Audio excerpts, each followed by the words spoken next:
Well, Stjuart, welcome to the Basis Project. My name is Miles, and your name is? Stjuart Swerdlow.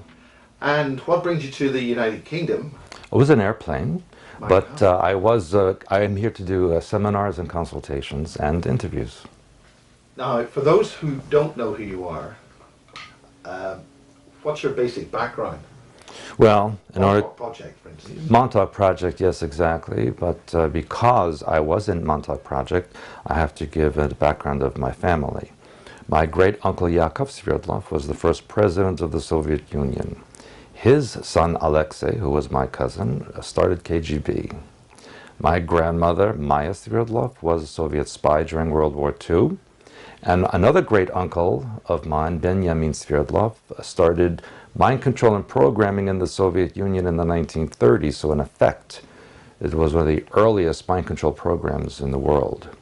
My grandfather, Mikhail Sverdlov, was sent to Great Britain to start the Communist Party here, and he arrived in Liverpool and did his work. And when he was successful, he was then sent to the United States to do the same thing there. Now, what do you mean by mind control? There's an awful lot of technologies involved in that. Yes, of course, in the old days, it involved drugs, chemistry, torture, that kind of thing. And that actually continued on until the 1960s and 70s.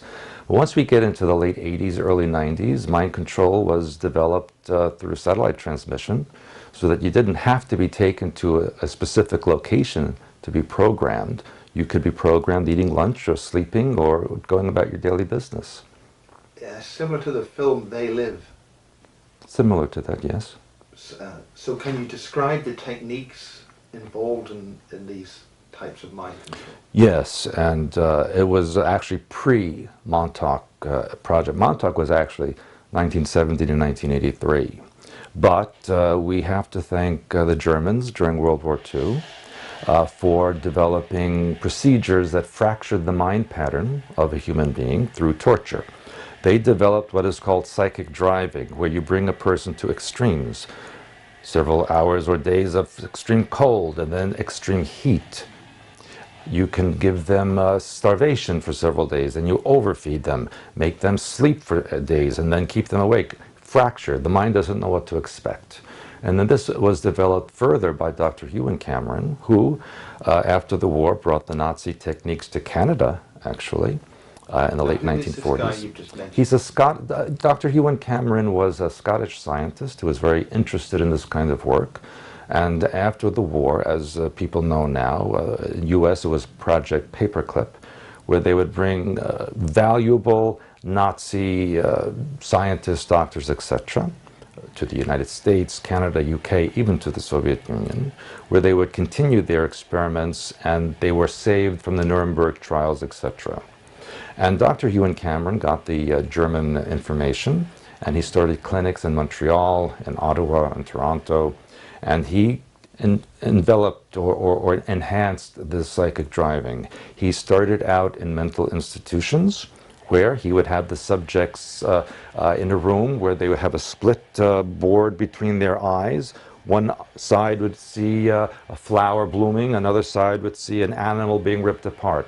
In one ear would be classical music, and another ear would be loud, horrendous music. Was it important which side saw what scene? They would switch sides so that the left brain, which is the ego, physical reality-based side, and the right brain, the creative, emotional, spiritual side, would then be confused as to what to accept, and the mind would then fracture. And that's when programming was initiated in the mind pattern.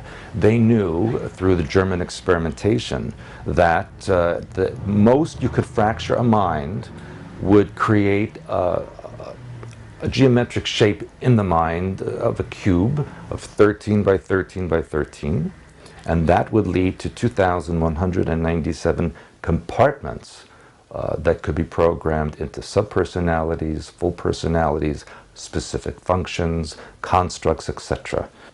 Okay, we were talking about you were talking about the details of fracturing the mind. There are some MK Ultra style.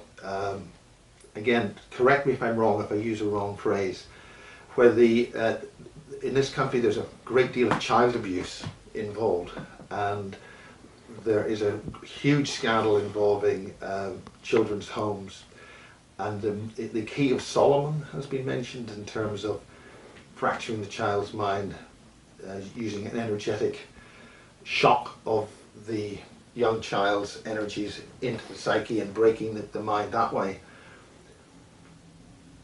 Is this something that you were involved with, or not involved with, but is this part of the techniques that were used? Because this is something which connects with the elite, the high families. Mm-hmm. But also, why do you need to fracture the mind? What is the reason? Why does it take so much effort? Why is there so much going into doing that? Under so-called normal circumstances, the human mind is under operation of a core personality. And the core personality will function in an intact manner during daily life, etc. However, when trauma and extremes are introduced simultaneously, the mind cannot handle the overload of input, and so it starts to dissociate. In fact, very often the personality will actually leave the body to a degree, so that it doesn't have to experience the pain and trauma that is being inflicted upon it.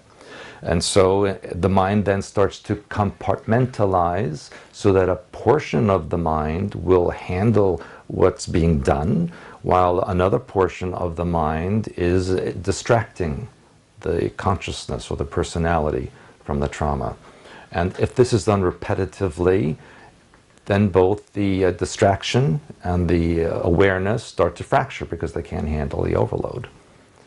Are there specific advantages in different techniques for different outcomes? The techniques that have been used actually for many thousands of years have been, of course, through narcotics, through pain and torture, but it's also understood that human sexual energy is one of the most powerful energies that exists.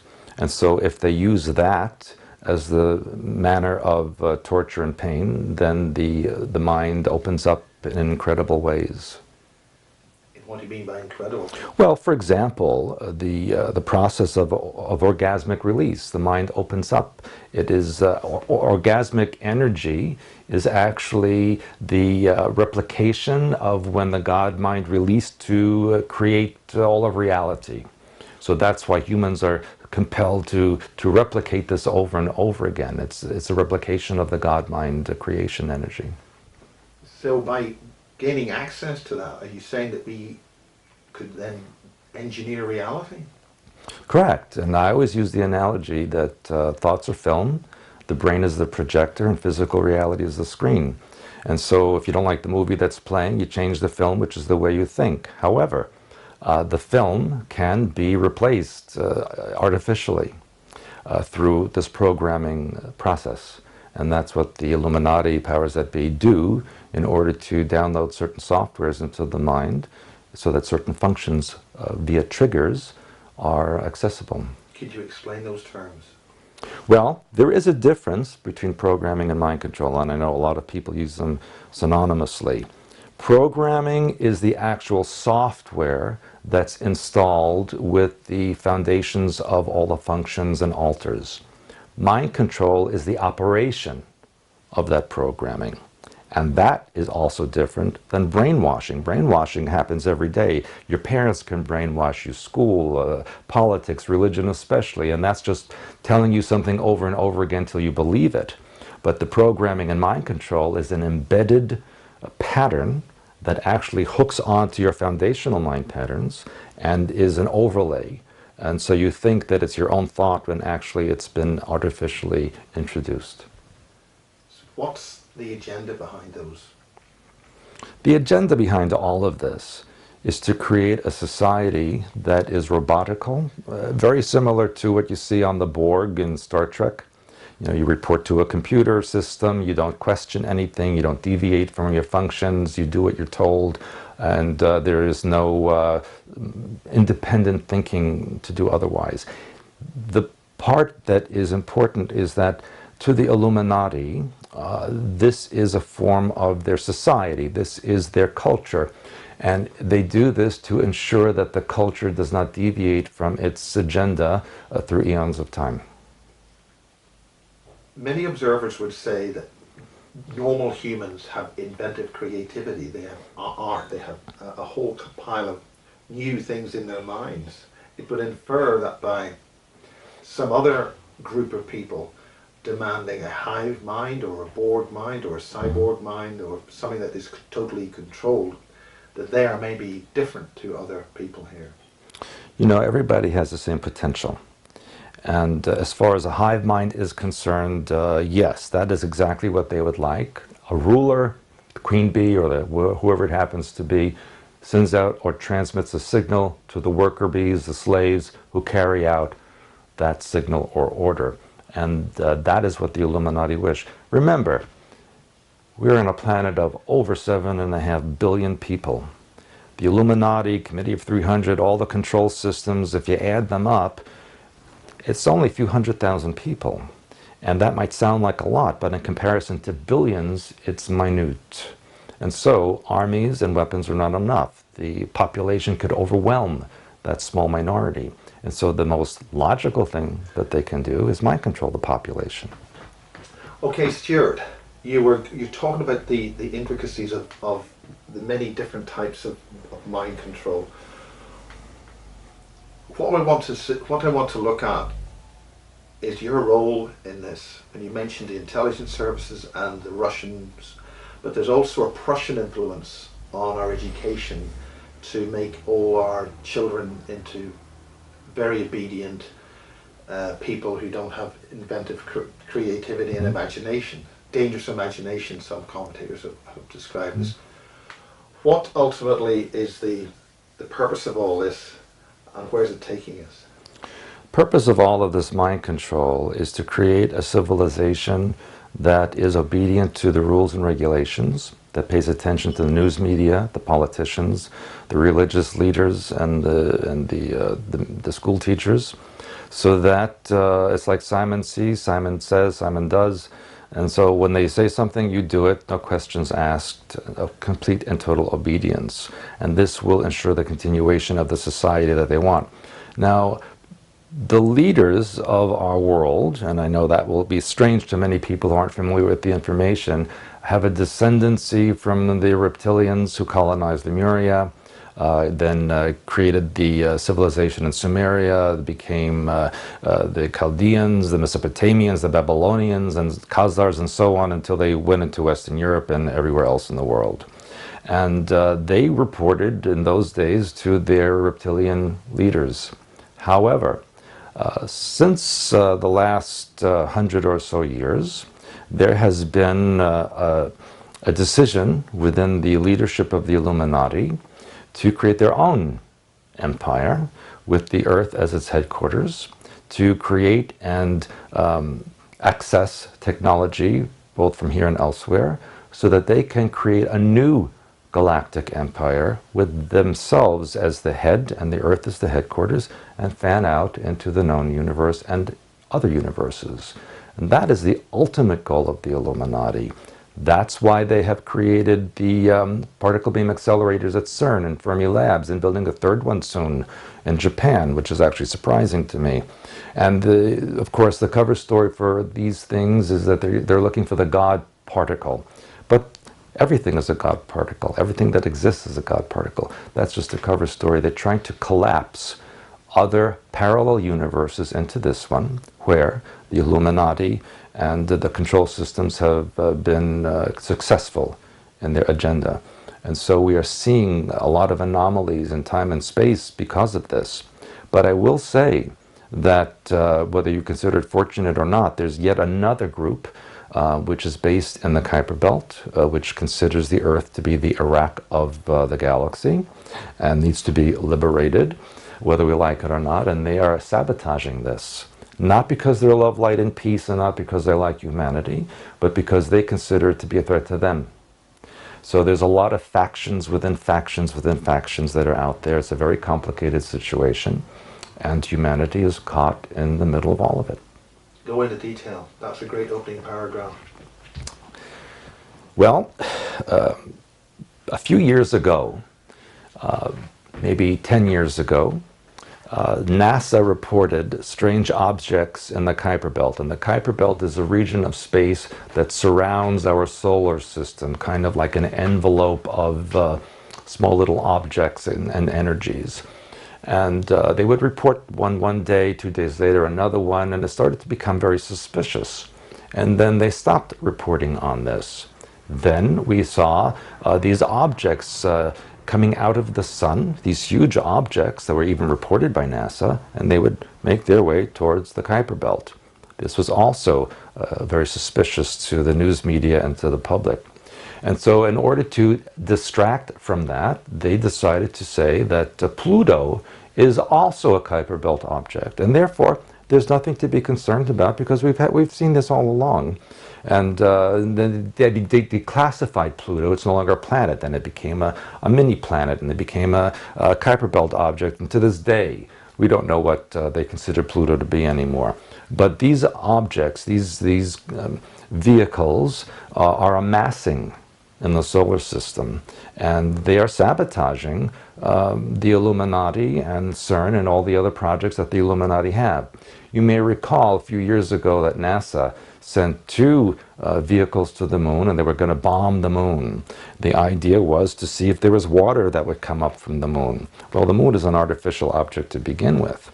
And so they sent this vehicle that had the bomb and another one with a camera to follow it, and you could watch it online or 24/7, yes? And then as soon as it got to the moon and they were about to bomb the moon, guess what? There was a technical difficulty and the camera went out, and it didn't come back on until after it was all over. And that was actually the destruction of a Kuiper Belt monitoring device that was on the moon that they tried to destroy. And it gets to be a little bit complicated there. Explain the complexities of this. The complexities are that there are other factions on the Earth that are actually in alignment with the Kuiper Belt beings. For example, from 1938 to 1944, the Third Reich built the Paradise for the Führer in Antarctica, and they called it Base 211 or New Berlin. And they sent many people, Aryan-looking people from Germany, Ukraine, Belarus, Russia, Scandinavia, any occupied nation, and they sent them down to Antarctica and never seen again. It's interesting that this area, which is located in the Norwegian section of Antarctica, Queen Maud Land, yes, the Germans call Neuschwabenland, and when you Google Earth this area, it's fuzzed out. You can't see it. They shade it out so you can't understand what's going on. That's where Admiral Byrd's... It was actually Admiral Byrd was in the actual South Pole itself. This is a little further north towards the coast of Antarctica. But yes, even Admiral Byrd in 1947 or 46, when he went down there, said he met with these very tall Aryan-looking people who said, "Get out of here! You don't belong down here." And also 1946 to 1947 was Project High Jump, where the U.S. and Canada and Britain sent warships.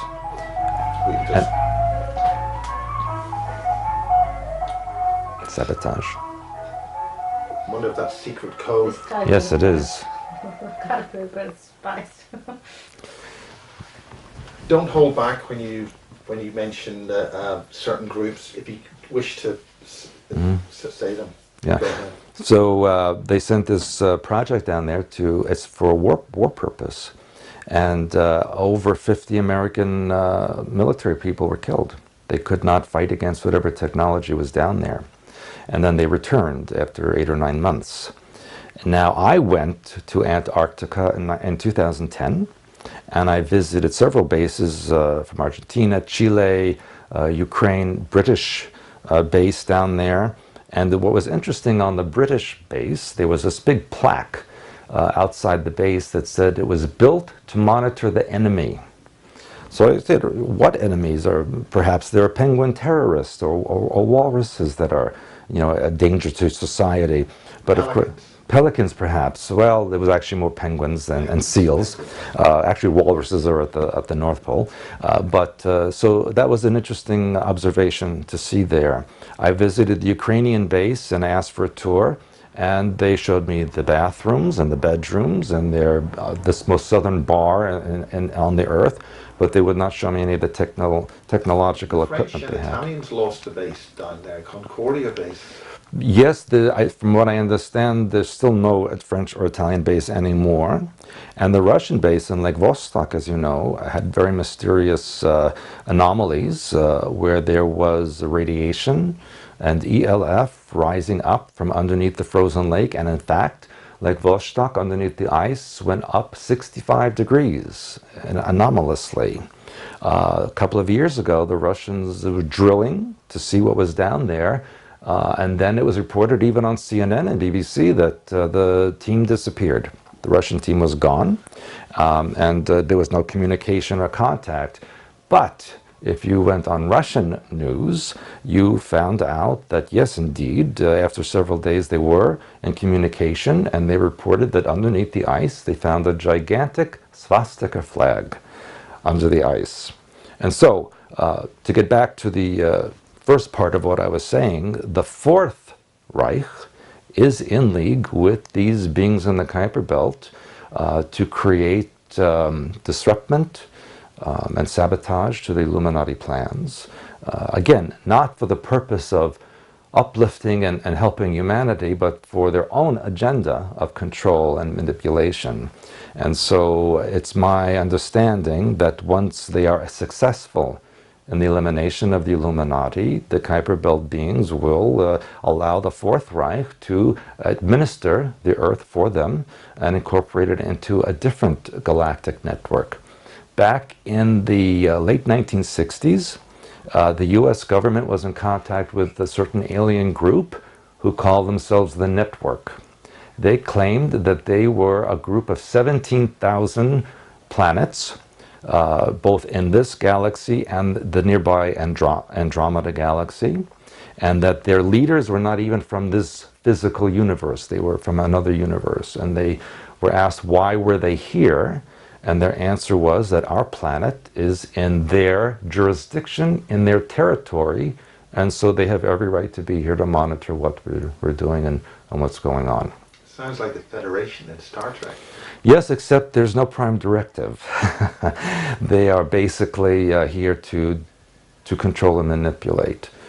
Are there any, one of the people I've interviewed, a guy called Chris Thomas, described a group which was held out of the, they couldn't get into our solar system, i.e. in the Kuiper Belt. And he called them Balon.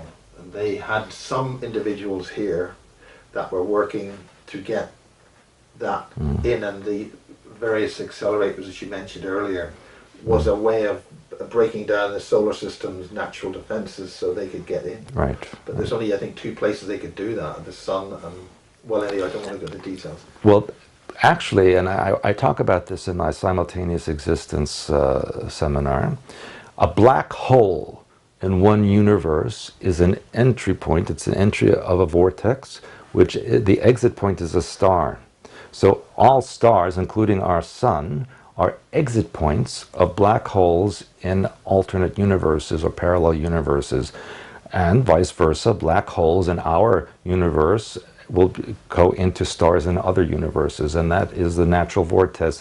It's the natural way the multiverse, as they now call it, shares energy, breathes in and out, if you will, and that's how energy is maintained and balanced throughout of creation. And so that is how many of these beings enter into our solar system and galaxy, is through these star portals, because that's what stars are. And I will tell you that the reason it's such a concern is because when we do nuclear experiments, when we have pollution, etc., it not only affects our world, but goes interdimensionally and affects parallel universes as well. So that is why they consider it to be important to stop what's going on here.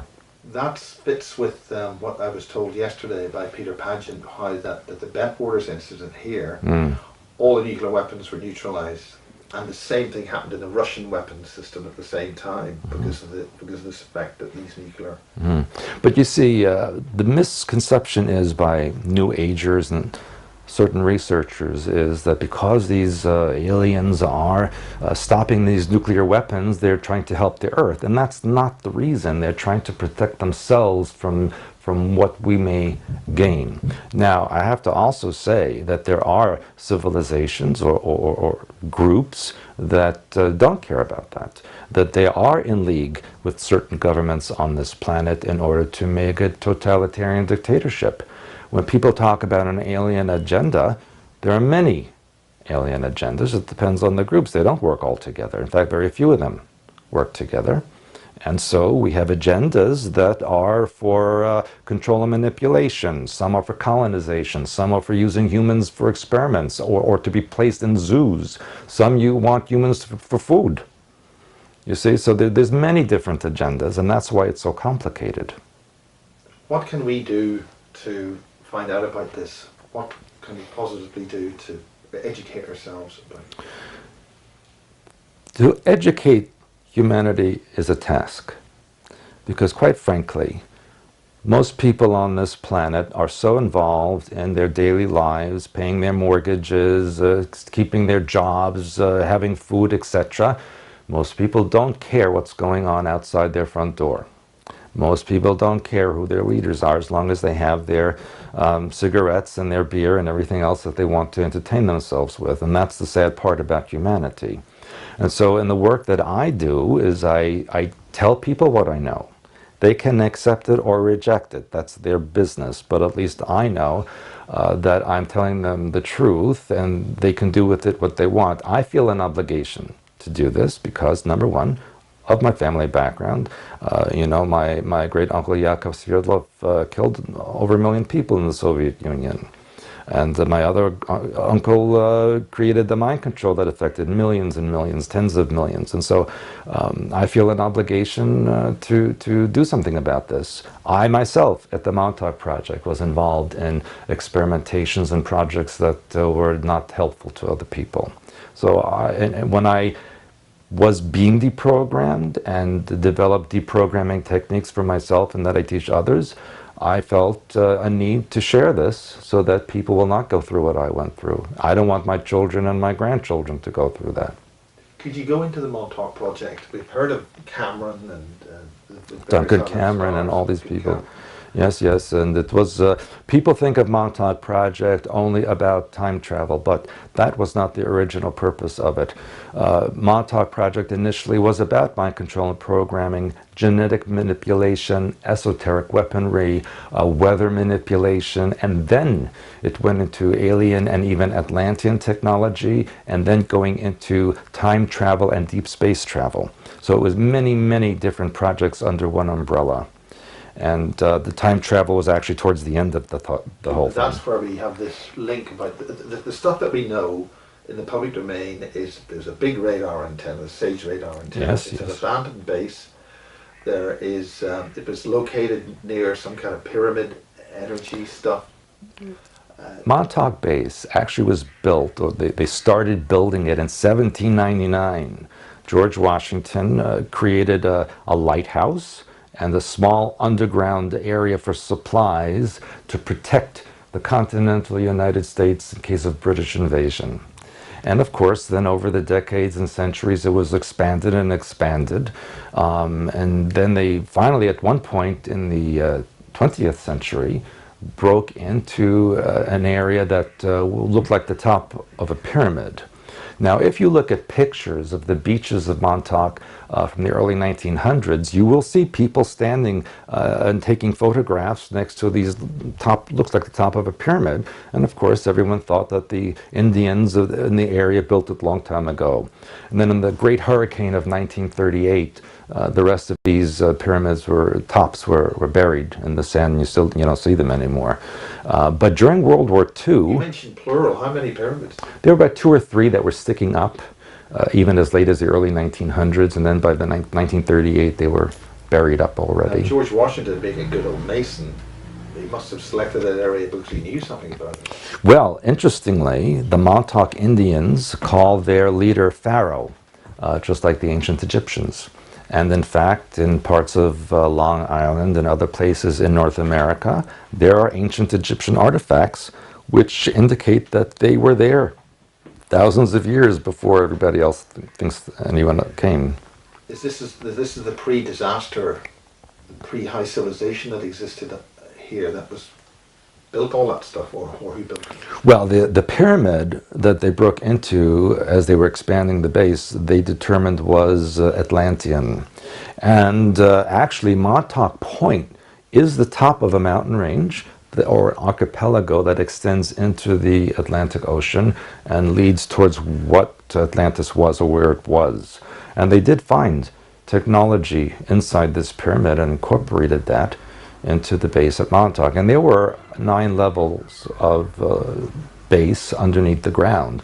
And yes, the base was built with SAGE radar, which became obsolete in the 1960s, to protect against Soviet invasion of the east coast of the United States. And so when it became obsolete, the base was going to be designated as derelict. But because it was in an isolated area, surrounded on 3 sides by water, there's only one road to get in from the west. And so people only lived there in the summertime because the winter was kind of bleak and nobody went there. So it was very easy to create experimentation that nobody would see. What sort of experimentation? Well, what I was involved in, as I mentioned, was the genetic manipulation. They did not only mind control, experimentation, but also sexual magic ritual, which was that's partly how they fractured the minds of children and adults. They would start out with people they considered to be expendable. Nobody would miss them. Children of drug addicts, children who were in foster care, orphans, etc.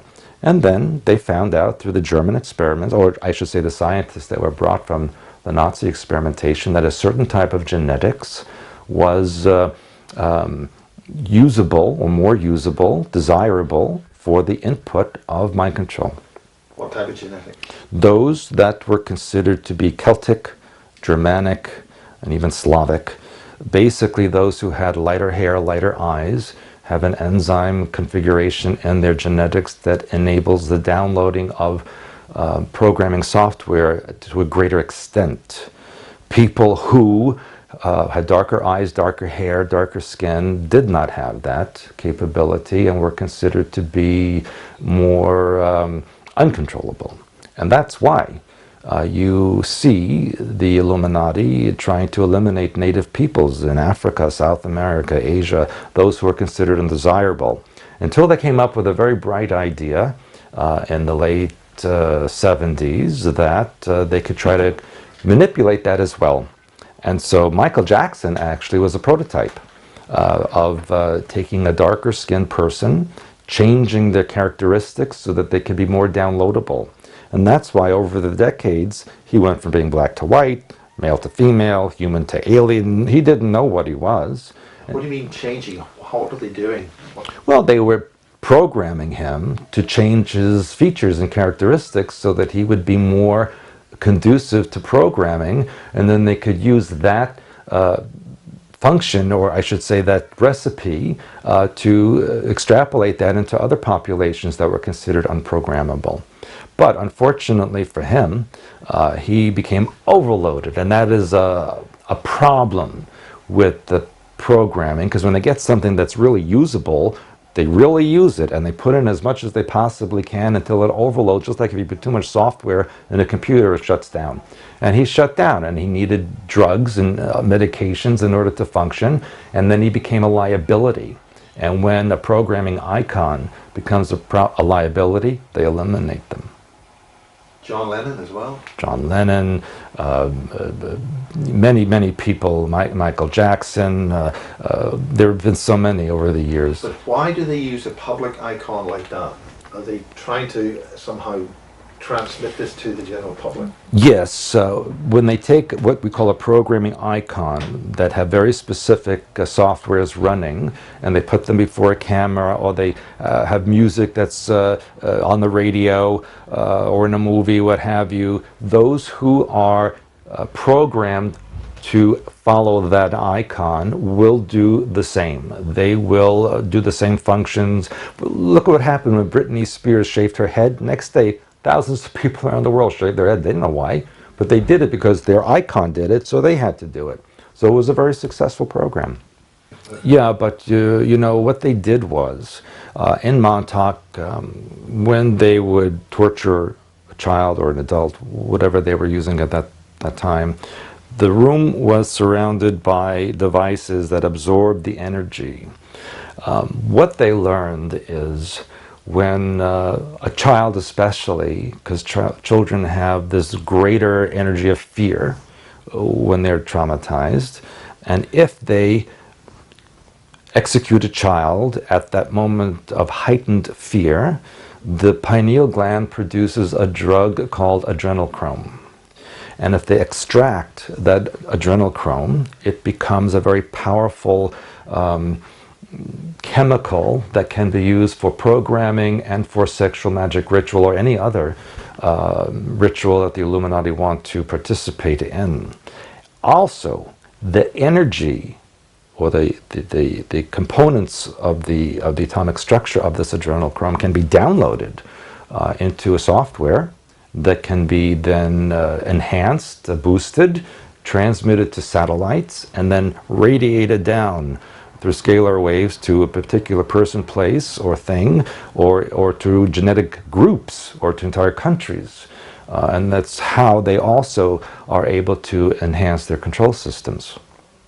So this would explain our telecommunication systems and what's involved in the communication systems. Yes. You know, in 1988, President Reagan was very happy to announce that the entire planet was ringed by satellites so that there was no place on Earth that would be considered remote anymore. But what he didn't say to complete the statement was that every place was now controllable. All mind control could be transmitted to anywhere on the Earth, no matter how isolated it was. And so when people think, you know, and they tell me, well, I'm going to move to New Zealand, I'm going to move to Ecuador because I get out of the control system. No. It's a new world order. It's a global order. It doesn't matter what country you go to, where you think you're going to hide. The transmissions are there. Now that means a very complicated system, which it's naive to think there's a couple of people in a base somewhere looking at a screen, clicking a mouse to say that implies an artificial intelligence. Correct. You know, there's no one listening in for every single person out there. Of course, that would take quite a lot of manpower. What they do is that's why they want people to have cell phones and computers and even the electrical system in their house, which people have to realize is also part of the control system. So when you're on the phone or you're on a computer and you say something and you type a certain word, you say a certain thing, it registers and goes into a system which a computer reads out. If there's a consistent pattern of an issue, then it may go to a person to review, to determine if a contra program or a program that fixes these problems should be transmitted to that particular person. So there's a few levels before a person actually looks at an issue. Otherwise, it's just a general transmission to humanity. Now, the entire planet is programmed. 100% of the population has some sort of programming, but there is about 5 to 8% at this point who are specifically programmed. And that means they have many deep layers of programming for specific functions in the global agendas that will be perpetrated upon the Earth shortly and already have been. One, for example, which is in process is the financial collapse, which is in process right now, imminently, so that they can replace the currency with a global currency and a credit system.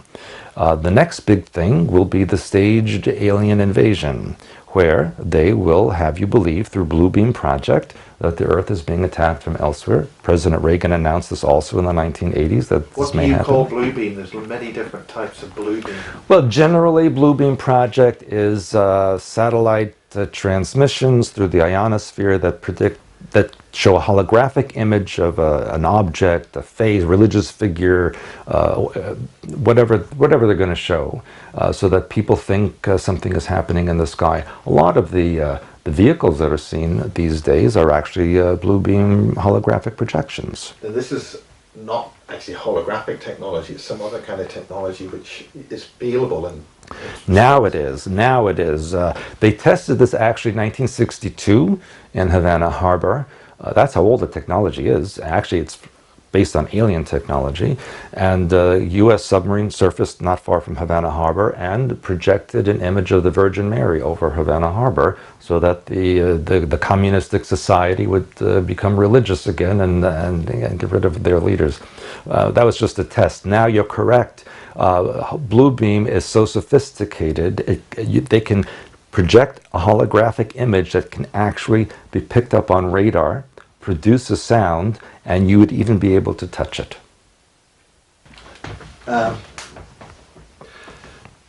In these closing stages, what exactly do you want to get across to people, not necessarily this country?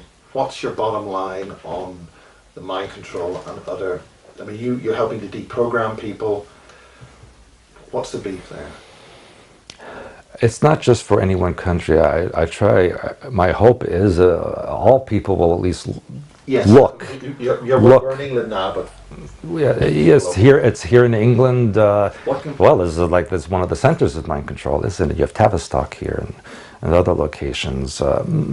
But, you know, it doesn't matter the country because ultimately they all have the same rulers behind the scenes. They don't recognize borders. And so I don't know if I can say my goal, but my hope is that people will wake up and realize that things are not the way they should be, that they need to take control of their own mind. I don't believe in physical revolution or physical violence. The war has to be in here. You have to take control of your brain, of your mind pattern, of your emotions, and do release work that will undermine the mind patterns of the programming and then release what's hooked on to those mind patterns and access your core personality, reintegrate who and what you are, sew those compartmentalized pieces of the mind back together so that we can have the society we're supposed to have. Why does this happen? Because, as I said before, we project out what's in our mind patterns and the world reflects it back. So humanity as a species has a victimization mind pattern. When you have a victimization mind pattern, you attract tyrants and oppressors. And so, what we see, it's really, we must take responsibility. Can't blame the Illuminati or the aliens. They are here because we're allowing them to be here. If we change the way we think, change the film, project out something else, then they will have no power over us. It could happen tomorrow if everybody would wake up and do it. Is that likely? No. Will it eventually happen? I believe so. I think that humanity will be backed against a corner to the point where they'll say, hey, we've had enough and we're going to do something about this. The Illuminati, the mind control, the programming, all of this, they want you to think that you're disconnected from the source, from the God mind. But that can never be. They can only make you have an illusion that that is so. But in actuality, you can never be disconnected from Creator. And so it's my hope to teach people how to take that part of them, the creative part, and extrapolate that into their lives and project that out so all of this will go away. Okay, how do people wake up? This is what I teach in my work. I teach people how to balance the left and right hemisphere of the brain, how to work with their energy systems, how to deprogram, how to connect to their higher intelligence that's within them. I teach them color therapy, alternative healing, how to eat, how to exercise, basically how to be a human being. And so that's what I teach. And again, it's up to each individual to do this or not do this, their choice. And how do they do that? How do they get in contact? Or, I mean, if you can't do it personally, are there any others? people you get? To be honest, I don't know what other people do. I only know what I do. I don't really go to other websites or read other people's works because I'm too busy doing what I'm doing. And of course, my wife and I have expansions.com on the internet, and we do our seminars, webinars. We teach all kinds of classes. We have a blog. I encourage people to take a look and see what they think. Okay, if there's 5 things that you want to get across, do you want to just...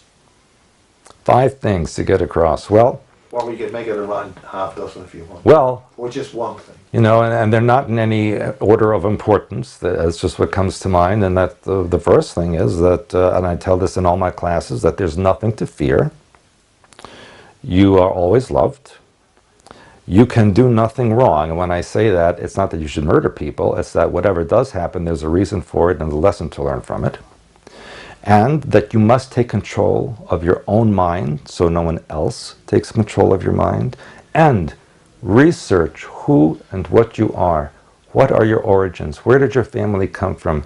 And I encourage you to go to the sources, not to read in books or on the internet, but go to where you originated and go from that source back, because that's where the information is. And to be kind to each other. You must be kind to each other. Get rid of the anger. Get rid of the hostility. There's no reason to fight. Now is the time to unify, but for the right reasons. Why now? What's happening now? Right now, we are in the very critical point of the entire collapse of society as we know it. It will start with the collapse of the economy. The Illuminati are creating artificially events that they will correlate to the book of Revelation so that they can prove the validity of the Bible. And that's why we see every week discoveries in the Middle East and in Europe and other places that verify certain chapters in the Bible. We've even seen a Hebrew University in Jerusalem verifying the Shroud of Turin being 2,000 years old. And so that will establish the second coming of Christ, who will be a cloned being whose genetics will match the blood on the shroud. Now, before that happens, as I mentioned, will be the staged alien invasion. We will not see the so-called invading species, but a savior race will come to chase them away, and that will be presented as the reptilians who saved us, and they will announce that they are our true ancestors. They're the mommy and daddy of human beings. And then they will bring in the staged second coming, who will announce the New World Order as his new holy empire. And when they match the genetics to the shroud, who's going to say it's not him? And so as George Bush said after 9/11, either you're with me or you're against me. So there will be a dichotomy of those who will accept and those who will not accept. And my hope is to avoid getting to that point, because there will be a lot of worse things before it gets better. But should all of this happen in the way that it's planned, ultimately those beings on the Kuiper Belt that I mentioned will make their own move. And the Illuminati are afraid of them because their purpose is to get rid of them. But again, there's no love, light, and peace in the Kuiper Belt either. It's just another control system with another agenda. And so that's why humanity has to open up their minds and take control and realize what's going on and do something about it within themselves first, and then project that out. So that is not to have fear, not to have violence. No fear. Know that who created you, the God mind as I call it, it has a love for everything that it created. And so if we realize that, you can never be alone. Everything you need is already within you. You just have to express that. Well, thank you very much, Stjuart. I appreciate it very much, Faust. Thank you. Good. Thank you. And thank you. Thank you. Great. Excellent. Is that okay? That's fine. Excellent. It was brilliant. Yeah, excellent. Excellent. Excellent. No. Positive. I'm very concerned about